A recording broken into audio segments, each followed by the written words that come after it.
नाजरीन आदाब, आलमी मंजर स्पेशल में आपका खैर मकदम है। मैं हूं आदिल खान। नाजरीन, आज हम मसला लेकर बैठे हैं लीबिया का, जिस पर अभी अमेरिका के सदर बराक ओबामा ने कहा कि वो उनकी प्रेसिडेंट टूल की यानी उनके दौरे हुकूमत की सबसे बड़ी गलती है। यानी वो वहां पर गद्दाफी के बाद, कर्नल गद्दाफी को हटाने के बाद और वहां पर जब बागियों ने एक तरीके से हुकूमत को हाईजैक कर लिया तो एक नया निज़ाम और एक पुख्ता निज़ाम नहीं दे पाए। ये अपने आप में एक बड़ी गलती है। साथ ही उन्होंने इसके लिए ब्रिटेन को भी कोसा कि डेविड कैमरन ने, ब्रिटेन की हुकूमत ने उन्हें भटका दिया था लीबिया में, जिसकी वजह से आज लीबिया के हालात हैं। लेकिन क्या वजहें बताने से और क्या अफसोस जाहिर करने से, अफसोस भी नहीं बल्कि ये मानने से कि हाँ गलती हो गई, माफ़ी तो नहीं मांगी गई जैसे जॉर्ज डब्ल्यू बुश ने मांग ली थी इराक वॉर पर, और उसके बाद डेविड कैमरन ने भी कहा था, टोनी ब्लेयर ने भी कहा था कि हाँ इराक में हमसे बड़ी गलती हुई, हमारे पास इंटेलिजेंस की कमी थी। लेकिन इस तरीके से जब सदर ओबामा ने अपने दौरे हुकूमत के आखिरी दिनों में लीबिया पर अपनी गलती मानी है, उससे क्या ये सिलसिला रुक जाएगा? क्योंकि लगातार यूएसए यानी कि अमेरिका और ब्रिटेन जैसे बड़े मुल्क, साथ में फ्रांस भी दूसरे मुल्कों के अंदरूनी मामलात में दखल देते आए हैं, और उस दखल का नतीजा क्या होता है वो हम इराक, सीरिया और लीबिया में देख ही रहे हैं। सवाल ये भी है कि क्या ये सिलसिला यहीं रुकेगा या ये अपनी पार्टी को पॉलिटिकल फायदा दिलवाने का एक स्टंट जैसा ही है, जैसा कि बुश ने पहले किया था, अब ओबामा कर रहे हैं। और अगर ये सब नहीं रुकता तो अगले टारगेट वो कौन से मुल्क होंगे जिनमें हम सीरिया, इराक और लिबिया जैसी ही तस्वीर देखेंगे? इस पर सवाल जवाब के लिए हमारे साथ मेहमान मौजूद हैं। आपसे तारुफ करवा देना चाहता हूं, डॉक्टर कमर तबरेज साहब हैं, सीनियर सहाफ़ी के तौर पर हमारे साथ मौजूद। फिरोज बख्त अहमद साहब हैं, पॉलिटिकल एनालिस्ट हैं, राइटर हैं। और साथ में आफ्ताब कमाल पाशा साहब, प्रोफेसर हैं इंटरनेशनल स्टडीज़ JNU के। आप सभी का खैर मकदम। इस शो में आप सबसे सवाल जवाब करेंगे और काफ़ी अहम मसला है, क्योंकि एक बड़ा मुल्क, एक बिग डैडी, वो गलतियां करता है, जबकि ऐसे बिग डैडी जो कहलाते हैं सो कॉल्ड, उन्हें गलती नहीं करनी चाहिए क्योंकि उनके पास मौके नहीं होते हैं, उन्हें एक नज़ीर बनना होता है। वो गलती करते हैं, फिर माफ़ी मांगते हैं, फिर गलती करते हैं, फिर अपने दुख का इजहार करते हैं। तो ये गलतियों का सिलसिला कैसे रुकेगा? सब सवाल जवाब, पहले एक छोटी सी रिपोर्ट।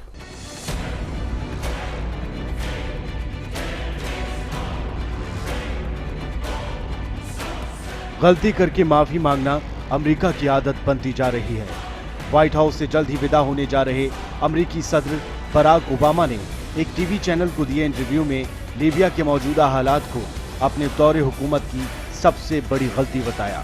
ओबामा के मुताबिक कर्नल गद्दाफी के बाद जो हालात लीबिया में बने वो अमेरिका के गलत फैसले की वजह से बने। साथ ही ओबामा ने गद्दाफी के बाद लीबिया में कोई मजबूत हुकूमत न दे पाने के लिए ब्रिटेन को भी कोसा।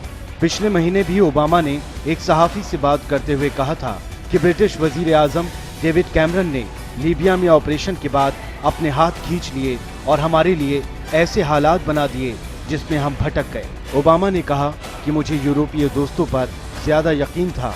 अमेरिका की बनिस्बत यूरोप से लीबिया की दूरी बहुत कम है। ऐसे में लीबिया की खराब हालत के लिए यूरोप को जिम्मेदार ठहराया जा सकता है। रिपब्लिकन पार्टी के लीडर डोनाल्ड ट्रंप भी कह चुके हैं कि अगर सद्दाम हुसैन और कर्नल गद्दाफी जिंदा होते तो दुनिया ज्यादा बेहतर जगह होती। लेकिन सवाल ये है कि क्या प्लान की कमी का रोना रोकर और यूरोप को लीबिया की खराब हालत के लिए ज्यादा जिम्मेदार बताकर अपने किए जुर्म से अमेरिका बरी हो सकता है? सवाल ये भी है कि लीबिया समेत इराक और सीरिया में मारे गए लाखों बेगुनाहों की जान का मुआवजा आखिर क्या होगा और इस गुनाह की सजा क्या होगी? क्या अमेरिका वापस खंडर हो चुके लीबिया के शहरों को बसाएगा? क्या अपने दखल से पैदा हुई वहशी दहशतगर्द तंजीम ISIS और उसके जैसी बाकी तंजीमों को अमेरिका कभी खत्म कर पाएगा, या इसके लिए भी उसके पास कोई प्लानिंग नहीं है? और सबसे बड़ा सवाल ये है कि क्या अमेरिका आगे से किसी मुल्क के अंदरूनी मामलात में दखल देने से बाज आएगा, या फिर दखल देकर अपनी गलतियां मानने का ये सिलसिला बदस्तूर जारी रखेगा?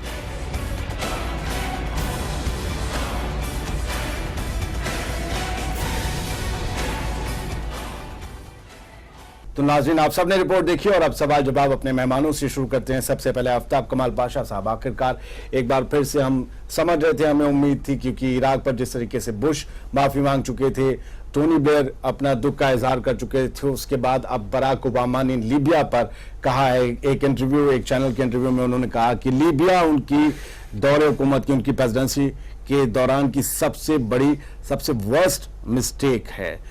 इससे हम क्या समझें?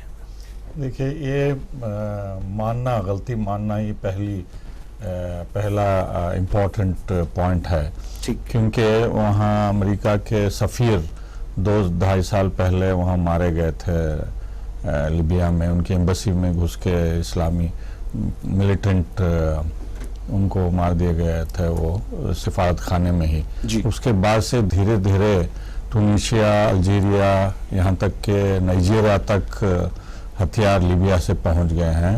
और लिबिया में जो है अल कायदा और जो इस्लामिक स्टेट है वहाँ के फाइटर्स भी जो सीरिया में, शाम में लड़ाई लड़ रहे थे, रशिया की बमबारी के बाद से दोबारा लौट के लिबिया में आ गए हैं। ठीक। और वहाँ से जो तेल एक्सपोर्ट करते थे उस पर काफ़ी असर हुआ है। तो हथियार और वहाँ 2 हुकूमतें जो तराबलस और बेंगाजी की तरफ बनाए गए हैं, उससे जो है पूरे मगरिब में, साहिल में इंस्टेबिलिटी फैल गई है। और वहाँ से जो रेफ्यूजीज मेडिटेरेनियन सी, बहर मुतवस्सित होते हुए इटाली जो जा रहे हैं, यूरोप के लिए काफ़ी मेजर चैलेंज हो गया है जी। तो इस रीजन में भी हम देखें कि आगे जो है मसले और ज़्यादा निकल कर आएंगे और ज़्यादा हालात वहाँ पर ख़राब हो जाएंगे, पेचीदा होते जा रहे हैं, लगातार होते जा रहे हैं। जी जी जी। और इस पर कोई कंट्रोल नहीं है, यानी एक गलती मानी है, लेकिन गलती के लिए क्या काम करना है, क्योंकि इतना बड़ा मुल्क जब कहता है कि हम भटक गए थे, हमें भटका दिया गया, तो समझ में आता है कि भाई आप कौन सी स्ट्रेटजी पर काम कर रहे थे। वही गलती उन्होंने अफगानिस्तान में भी की है और इराक में भी की है और सीरिया में भी कर रहे हैं। गलती उन्हें शायद उस वक्त भी पता होती है, लेकिन वो सोचते हैं कि कुछ देख लेंगे साहब, जब नहीं होता है तो फिर वो दुनिया के सामने गए और पाक साफ हो जाते हैं, दुनिया माफ भी कर देती है शायद अपने। लेकिन ये गलती मानने से ये फायदा हुआ कि अब पूरे दुनिया में जो मुल्क हैं यूनाइटेड नेशंस में, अब ये एक रेजोल्यूशन लास्ट के अमेरिका पे दबाव डाल सकते हैं कि आप जो नेटो इंटरवेंशन किए उसको पूरी रिकंस्ट्रक्शन में आपका भी हिस्सा होना चाहिए। जो इंफ्रास्ट्रक्चर गद्दाफी ने बनाया था पिछले 30-40 सालों से, आपने उनको सब बर्बाद निस्तो नाबूद करके खत्म कर दिया। मतलब अगर आपकी गलतियों से कुछ बर्बाद हो रहा है तो उसकी भरपाई आपको करनी होगी जी, कंपनसेशन देना होगा। आप सिर्फ माफी मांगकर बचकर नहीं निकल सकते एक पतली गली से। बख्श साहब, फिर से अमेरिका माफी मांग रहा है, क्योंकि इससे पहले 2003 में जब अमेरिका और ब्रिटेन समेत सारी जो फोर्सेस थी नेटो की, उन्होंने जब इराक पर हमला किया था ये कहकर कि वहां पर वेपन ऑफ मास डिस्ट्रक्शन है, बायोलॉजिकल वेपन है, केमिकल वेपन है, वो सब जब नहीं मिले तो जॉर्ज बुश ने हाथ ऊपर उठाया, आई एम सॉरी, और उसके बाद वो पाक साफ हो गए। फिर ओबामा ने वही किया, और आगे भी यही होगा अगर ये इस पर कोई ठोस तरीके से आवाज नहीं उठाएगा। अब अमेरिका के खिलाफ आवाज कौन उठा सकता है? देखिए आदिल साहब, अभी आपने फरमाया था कि जैसे अमेरिका की अंकल सैम की, जिसको आपने बिग डैडी या बिग बॉस कहा है, जी जी। उसकी पॉलिसी ही यही है कि हम लोग जो है हम इंटरवीन करें, हम दूसरे ममालिक में घुसें और वहां पर चाहे हथियार बेचने हो या वहां का तेल लेना हो या मसाले लेने हो, फल लेने हो, हम किसी न जो भी चीज है वहां की मौदनियात सारी हम उसको कैप्चर कर लें और बदले में हम कुछ ना दें। तो ये अमेरिका की पॉलिसी रही है, बहुत अनफॉर्चुनेट है। ठीक है, अगर आप बिग डैडी हैं, बिग बॉस समझते हैं तो कोई अच्छी चीज कीजिए और अपने तिजारत के जरिए उस मुल्क को फायदा पहुंचाइए, खुद भी फायदा पहुंचाइए, लेकिन वो हर जगह जहां इंटरवीन करते हैं उस पर कब्जा करते हैं, उसको बर्बाद करते हैं, तहस नहस कर देते हैं। ठीक है, आपने इराक देख लिया, आपने अफगानिस्तान देख लिया, उससे पहले आपने सीरिया तो अब हो रहा है, उससे पहले आपने वियतनाम देख लिया। अमेरिका जहां भी गया उसने वहां बर्बादी की और अमेरिका की खुद की जो पूरी इकोनॉमी है वो लड़खड़ाई भी है। आप दादा बनने के लिए, आप ये दिखाने के लिए कि मैं पूरी दुनिया का मालिक हूं, यानी आप देखिए कि पहले 20 साल पहले अमेरिका की जो इंटरनल एयरलाइंस थी, दोपहर का वहां पे खाना बाकायदा दिया जाता था पूरा। आज वो खाना नहीं देते हैं, कहते हैं कि we are a poor country. क्यों आप दूसरे मुल्कों में घुस रहे हैं, उनको बर्बाद कर रहे हैं। और ठीक है, वहां से आप तेल ले रहे हो, आपकी गाड़ियां चल रही हैं, आपके जहाज चल रहे हैं और आप दूसरे मुल्कों में हमला कर रहे हैं। मेरे ख्याल से अब वक्त आ गया है। और जैसे अभी ये पाशा साहब कह रहे थे कि माफी मांग ली, ठीक है, एक अच्छा मैं समझता हूं कदम है माफी मांगना, लेकिन गलती थी, सबसे बड़ी गलती थी। It should B for the last time. अब आगे ये इंटरफेयर ना करें, ना तो ये ईरान में करें, ना एक इंडिया या पाकिस्तान में करें। तो मेरे ख्याल से अगर माफी मांग ली है, it should be once and for all. Qamar Tabrez साहब, अमेरिका माफी मांग रहा है, गलतियां माफी, गलतियां माफी और फिर गलतियां। लीबिया के मामले में मैं समझता हूं कि अमेरिका का एक मिशन था कि दुनिया के 4-5 लीडर्स ऐसे थे जो अगर मुत्तहिद हो जाते तो मेरे ख्याल से अमेरिका आइंदा आने वाले दिनों में उसका जो सुपर पावर की जो साइकिल है वो आगे नहीं बढ़ पाती। ठीक है। उसमें पहला नाम सद्दाम हुसैन का है, दूसरा मुअम्मर कज़ाफ़ी थे लीबिया के, फिडेल कास्ट्रो का जहाँ तक मामला है वो उम्र की आखिरी घड़ी में है, हीगो शावेज हैं। तो ये उसका काफ़ी दिनों से एक बड़ा ख्वाब था कि ये जो लीडर्स हैं जो कि बहुत, यासर अरफात थे हमारे फ़लस्तीन के, तो इन तमाम लोगों को मेरे ख्याल से ठिकाने लगाने के बाद अब शायद उसे राहत की सांस ले रहा है अमेरिका, और उसे लगता है कि आने वाले दिनों में अब हमें मजीद किसी इंटरवेंशन की ज़रूरत नहीं है। तो इस बहाने उसने इजराइल को भी मजबूत किया, हमें इस तरफ भी देखना होगा। नहीं, इजराइल का तो मामला है ही है, इजराइल का मामला है ही है, हर फायदे में इजराइल का फायदा है। लेकिन आने वाले दिनों में आप देख रहे हैं कि इजराइल के मामले में भी, जैसे सीरिया में जिस तरह से आप डेवलपमेंट देख रहे हैं रशिया की मुदाखलत के बाद, या फिर टर्की का जो मामला है, तो उसमें आप देखते हैं कई दफ़ा या यूएनओ में जो इजराइल के खिलाफ जिस तरह की दबाव की बात आ रही है, उसको लेकर के हम देख रहे हैं कि अमेरिका अभी बहुत ज़्यादा दबाव में है। उसे ऐसा लगता है कि उसकी इकोनॉमी, जैसा कि फिरोज बख्श साहब ने कहा कि इकोनॉमी तो है ही है एक, लेकिन आने वाले दिनों में उसका एक बड़ा मकसद था काफ़ी ज़माने से, जितने भी सदर आए उनका यही था कि कुछ लीडर्स ऐसे हैं जिन्होंने बड़ी मजबूती से, चाहे खाना जंगी का मामला हो या और दूसरे मुल्कों से वार का मामला हो, उन्होंने अपने देश को चलाया। ठीक है। और ये चैलेंज बन सकते थे अमेरिका के, तो उस चैलेंज को नहीं खत्म किया। हाँ। चलिए मैं आपसे इस जवाब को पूरा करूंगा, वक्फे का वक्त हो चला है। मेहमान हमारे साथ मौजूद हैं और सवाल जवाब कई अहम अभी बाकी हैं, फौरन हाजिर होते हैं।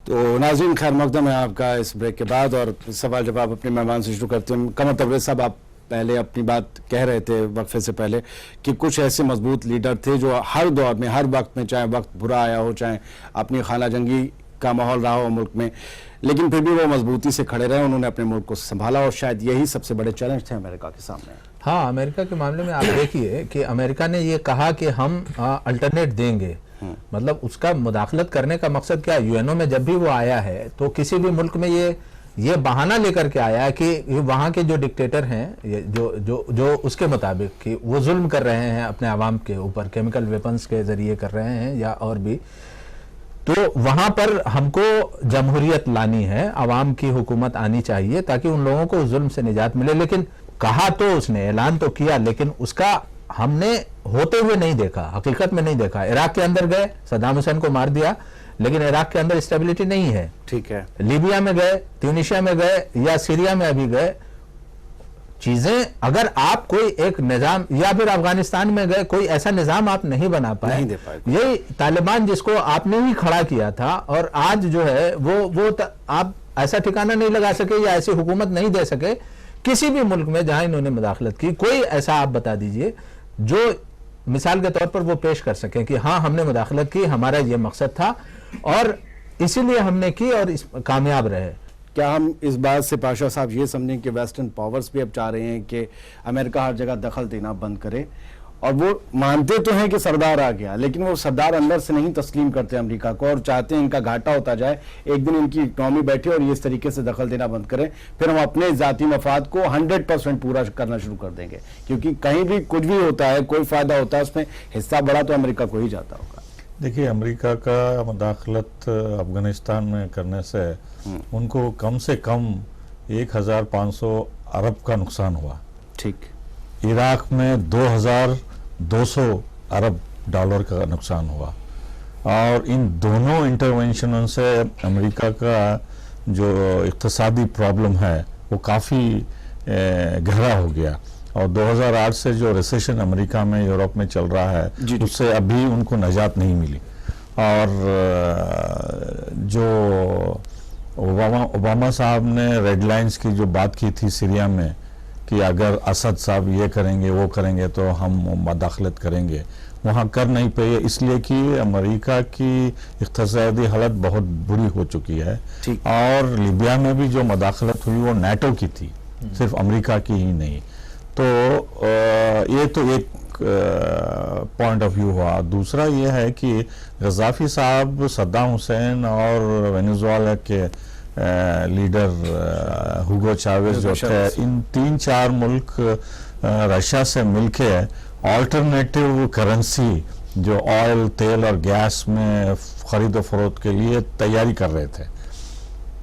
चाहे यूरो हो या गद्दाफी का दीनार, गोल्ड बेस्ड दीनार का आइडिया रहा, और इस मकसद के लिए गद्दाफी साहब ने 140 टन सोना खरीद के रखा था, और वो 25 अफ्रीकी और दूसरे ममालिक को उन्होंने मना लिया था कि हम दीनार बेस्ड करेंसी से ही मजबूर करेंगे डॉलर करेंसी के। नहीं, एक चीज में और जोड़ना चाहते हैं, पेट्रोल बेचेंगे और सोना लेंगे, ये भी एक बड़ी वजह थी लीबिया पर हमले। जी जी, जैसा यूरो को सद्दाम हुसैन सपोर्ट कर रहे थे डॉलर की बजाय, ठीक, तो वो एक बहुत इंपॉर्टेंट रीजन था कि ऑयल धीरे धीरे यूरो में खरीदो फरोख्त हो रहा था, जो कि अमेरिकन करेंसी कमजोर हो रही थी। ठीक, तो ये गद्दाफी का भी आइडिया ये था कि डॉलर को कमजोर करने का ये एक अच्छा तरीका है, और ज्यादा से ज्यादा मुल्क इस गोल्ड बेस्ड दीनार को सपोर्ट करेंगे आगे करके। सार्कोजी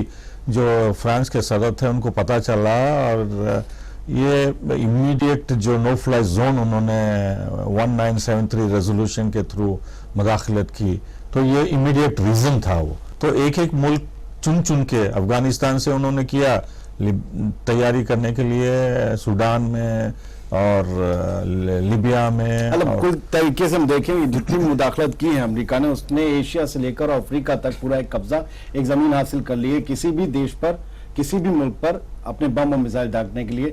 दूसरा, ये जितना भी ट्रेड है वो भी कंट्रोल होता है। 5 साल की तैयारी करते हैं कि सीरिया के बाद 20 साल की मानता हूं। हम जहाँ सोच रहे हैं वो 20 साल पहले सोच चुके हैं, और आज जो हम सोच रहे हैं वो 20 साल आगे की सोच रहे हैं। खैर, वक्त एक छोटे से और वक्फे का हो चला है। हमारे साथ मेहमान मौजूद हैं, सवाल जवाब और भी।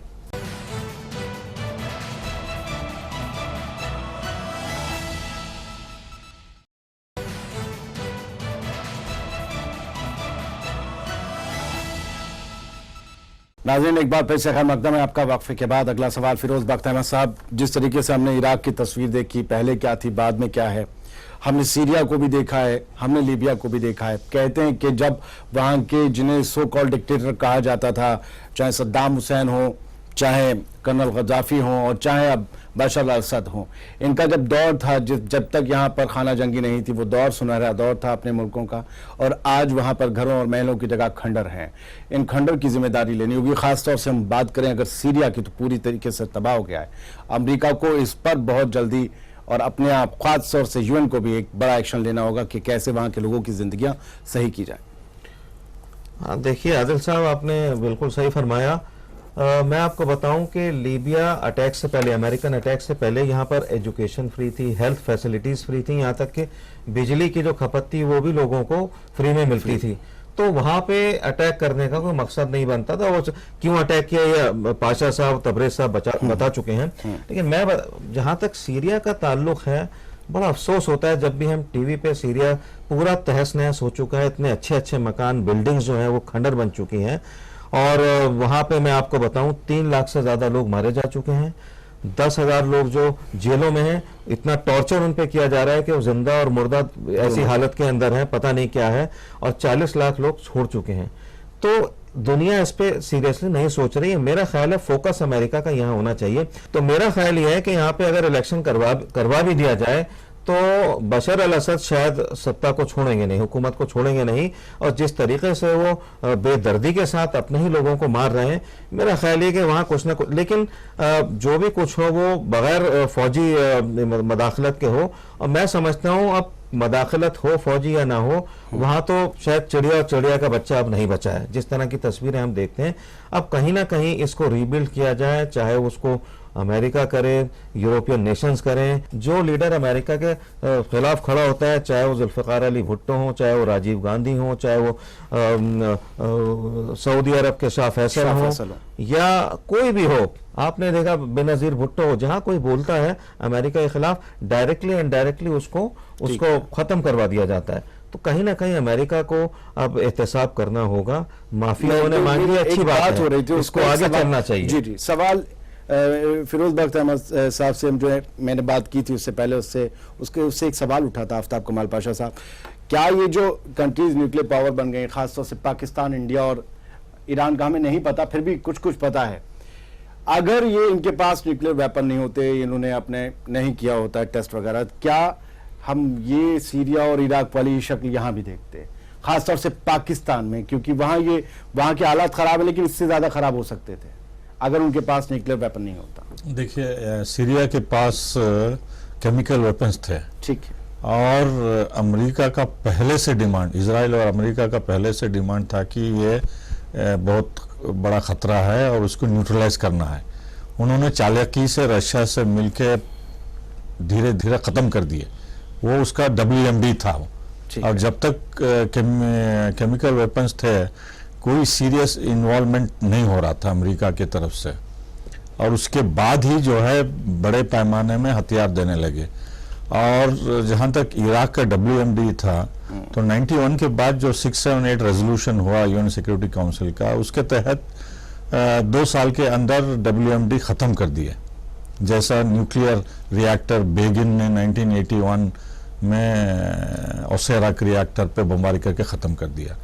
तो उसके बाद डिक चेनी ने एक रिपोर्ट तैयार की, उससे कहा गया कि इराक का इंडस्ट्रियल डेवलपमेंट ऐसा हो रहा है कि अगले 10 सालों में इराक जापान बन जाएगा अरब दुनिया का।